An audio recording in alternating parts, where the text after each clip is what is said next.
2025년 6월 6일 전 세계가 숨을 죽인 채 달 착륙이라는 세기의 도전을 지켜보고 있었습니다. 일본의 우주선 레질리언스가 달 표면에 부드럽게 내려앉기 위해 복잡하고 정교한 기술적 기동을 시작하려던 순간이었습니다. 이것은 전 세계에서 단 몇몇 국가만이 성공해낸 기적 같은 일입니다. 하지만 운명의 장난일까요? 착륙을 불과 몇 초 남겨두지 않은 마지막 순간 레질리언스와의 통신이 끊어지고 말았습니다. 통제실에는 숨막히는 침묵만이 감돌았습니다. 도대체 저 머나먼 우주 공간에서 무슨 일이 벌어진 걸까요? 수차례의 필사적인 교신 시도에도 응답은 없었습니다. 결국 일본 측은 우주선이 사고를 당했다고 선언했습니다. 통제 불능 상태로 달 표면에 곤두박질 쳤을 가능성이 높다는 것입니다. 일본이 달 정복이라는 지도에 자신의 이름을 새기려던 희망의 날은 순식간에 뼈아픈 후회의 기억으로 남게 되었습니다. 과연 그 우주선에 무슨 일이 있었던 것일까요? 이것은 단순한 기술적 결함일까요? 아니면 우리가 알지 못하는 또 다른 미스터리가 숨겨져 있는 것일까요? 오늘 코스믹 디스커버리 채널에 오신 것을 환영합니다. 오늘 우리는 미완으로 남은 우주선 레질리언스의 여정을 되짚어보고 그 실패의 원인과 이 안타까운 추락이 남긴 교훈을 파헤쳐보려 합니다. 본격적인 시작에 앞서 신비로운 우주 이야기를 놓치지 않으시려면 코스믹 디스커버리 채널의 구독 버튼을 지금 바로 눌러주세요. 자, 그럼 미스터리한 탐험을 시작해봅시다. 하쿠토 L 미션 2라고도 불리는 레질리언스는 무인달 착륙선 임무였습니다. 이전의 하쿠토 R 미션 1과 마찬가지로 이번 임무 역시 기술력을 과시하는 성격이 강했습니다. 달에 부드럽게 착륙한 뒤 탐사 로봇을 내보내는 것이 목표였죠. 궁극적으로는 달에서의 신뢰할 수 있는 데이터와 운송 서비스를 제공하겠다는 야심찬 계획이었습니다. 2025년 1월 15일 케네디 우주센터에서 강력한 펠컨 하우 로켓이 불을 뿜으며 두 개의 우주선을 우주로 쏘아 올렸습니다. 하나는 미국 민간 우주 기업 파이어플라이가 만든 블루 고스트였고 다른 하나는 일본의 민간 기업 아이스페이스가 만든 레질리언스였습니다. 미국의 블루 고스트는 2025년 3월 2일 달의 위기에 바다에 보란듯이 성공적으로 착륙했습니다. 하지만 동행했던 일본의 레질리언스는 조금 다른 길을 택했습니다. 에너지를 훨씬 더 절약하는 궤도를 선택한 것입니다. 연료를 태워 방향을 바꾸는 대신 지구와 달의 중력을 최대한 이용하는 방식을 택했죠. 이것은 곧 목적지에 도착하기까지 훨씬 더 많은 시간이 걸린다는 것을 의미했습니다. 그리고 마침내 2025년 5월 6일 레질리언스는 예정대로 달 궤도에 진입했습니다. 그 후 착륙선은 1년의 기동을 통해 표면에서 약 100km 떨어진 원형 궤도로 이동하며 착륙 준비를 마쳤습니다. 운명의 시간은 협정 세계시로 6월 5일 19시 17분, 한국 시간으로는 6월 6일 새벽 2시 17분으로 잡혔습니다. 달 탐사 임무에서 착륙 단계는 언제나 가장 거대한 장벽입니다. 역사적으로 볼 때 무려 50%의 착륙 시도가 바로 이 단계에서 실패했습니다.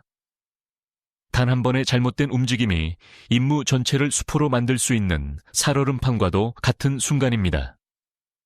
착륙 지점은 달의 앞면에 위치한 추위의 바다, 즉 마레 프리고리스 지역이었습니다.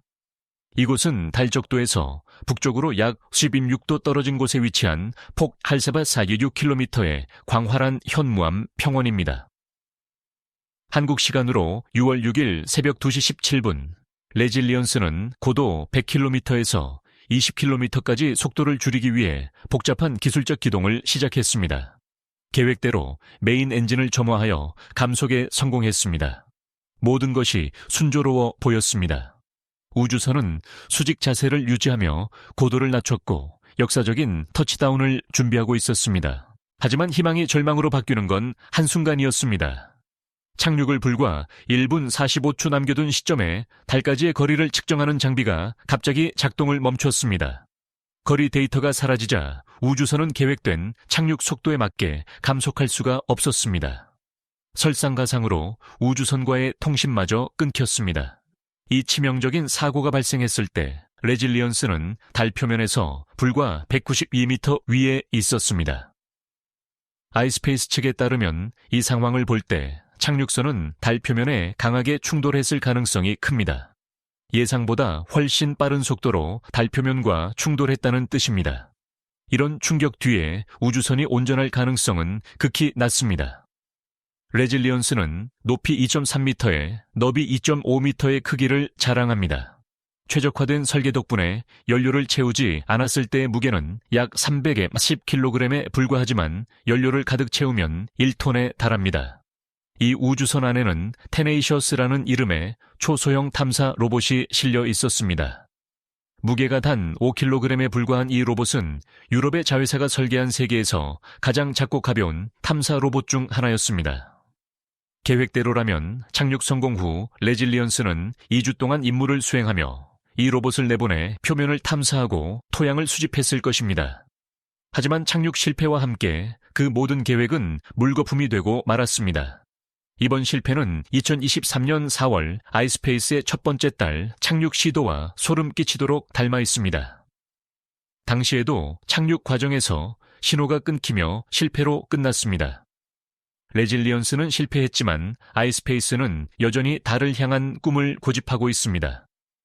그들의 모토는 달 탐사 임무를 절대 포기하지 않는 것입니다. 착륙 시도 몇 시간 후 열린 기자회견에서 하카마다 타케시 최고 경영자는 아이스페이스를 스페이스X와 비교했습니다. 스페이스X 역시 수많은 실패를 겪었지만 지금은 우주 발사 시장을 지배하고 있다는 것이죠. 일론 머스크가 이끄는 스페이스X 역시 초창기 펠컨 1 로켓에 처참한 실패를 겪었습니다.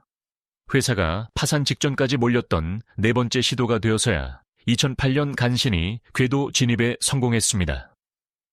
아이스페이스는 미션 3와 미션 3를 통해 에이펙스 1.0이라는 더 크고 강력한 착륙선을 보낼 계획입니다. 이 착륙선은 레질리언스보다 훨씬 큰 2톤의 무게를 자랑합니다. 하지만 이번 실패 이후 아이스페이스는 투자자들의 신뢰를 회복하기 위해 뼈를 깎는 노력을 해야 할 것입니다. 지금 당장 필요한 것은 착륙 과정에서 발생한 오류의 근본적인 원인을 철저히 규명하여 에이펙스 1.0에서는 같은 문제가 반복되지 않도록 하는 것입니다. 아이스페이스는 2010년 9월에 설립된 일본의 민간 우주 기업입니다. 2024년 3월 기준으로 282명의 직원을 두고 있으며 하카마다 타케시가 설립하고 이끌고 있습니다.